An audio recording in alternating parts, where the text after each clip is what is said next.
March 23, 2017, Eastern Mediterranean Sea, 11:47 p.m. A U.S. Navy destroyer's radar suddenly detects 4 incoming cruise missiles. Distance, 85 nautical miles. Speed, 550 knots. Time to impact, 9 minutes. The Combat Information Center erupts. Battle stations are called. Weapon systems activate. The ship's commander has seconds to decide whether to launch countermeasures and potentially start an international incident. There is just one problem. The missiles do not exist. This is the story of when America's most advanced radar technology failed at the worst possible moment, and one officer chose to trust his instincts over his instruments. To understand how this happened, you need to understand what modern naval warfare really looks like. It is not ships firing cannons at each other. It is not torpedoes slicing through the water. It is data. The USS Porter, an Arleigh Burke-class guided missile destroyer, carries one of the most sophisticated radar systems ever placed on a warship. It can track over 100 targets at once, detect aircraft hundreds of miles away, and guide missiles traveling at supersonic speeds. Commanding officers trust this system with their lives. But radar does not see reality. It sees electromagnetic reflections. Radio waves bounce off objects, are interpreted by software, and appear as symbols on a screen. And sometimes those symbols lie. In 2017, the Eastern Mediterranean is a tense place. Russian naval forces operate near Syria. NATO ships patrol nearby. Multiple nations' aircraft and vessels move through the same crowded space. One mistake, one misidentified target, one premature launch could ignite a regional crisis. On this night, the USS Porter is sailing west of Cyprus on a routine patrol.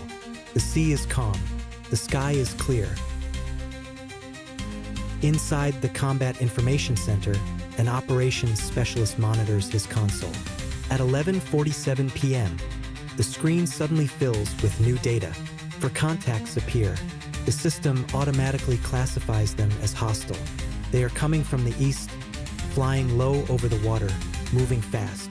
The computer labels them as anti-ship cruise missiles. The operations specialist does not question the display. He sounds the alarm. Within seconds, the ship shifts into combat mode. Sailors rush to their stations. Weapon systems turn toward the incoming threat. The tactical action officer locks his eyes on the radar screen. For red symbols, closing fast. There are only minutes left. Standard procedure is clear. Interceptor missiles are ready. The firing solution is calculated. The system recommends engagement, but verification begins.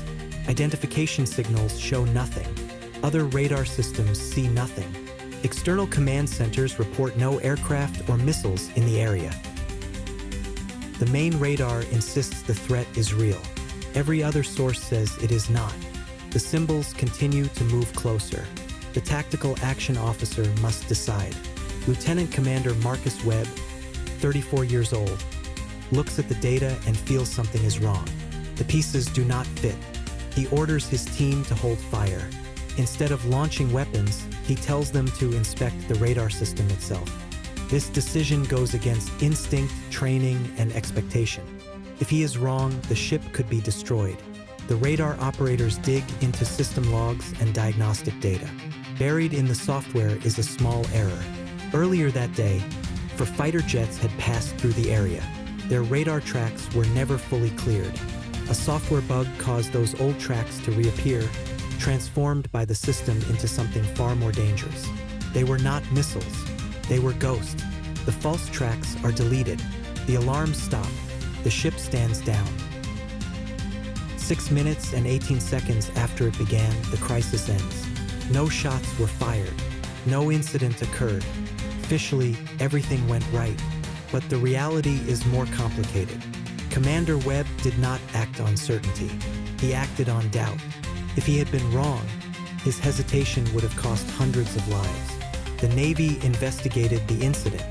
The software was fixed. Procedures were updated. Webb was commended quietly, but his judgment was also questioned. There is no way to prove that missiles were not real. There is only the outcome. This was not the first time radar and human judgment collided. In 1988, another U.S. Navy ship misidentified a civilian airliner as a hostile fighter jet. Missiles were fired. 290 innocent people were killed. That radar worked exactly as designed. The failure was human interpretation under pressure. Commander Webb knew that history. That knowledge stayed his hand. Modern militaries increasingly rely on automated systems. Sensors are faster than people. Computers react in fractions of a second. New systems are being designed to engage threats without human approval. Speed is the goal, but speed leaves little room for doubt. On this night, one officer had 6 minutes to question his screen. Future officers may have only seconds. Somewhere right now, a warship patrols dark waters. Its radar sweeps the horizon. Its weapons are armed. An officer watches a screen filled with symbols and data. And if a threat appears, the most important question will not be what the system shows. It will be whether someone has the courage to ask if it is real.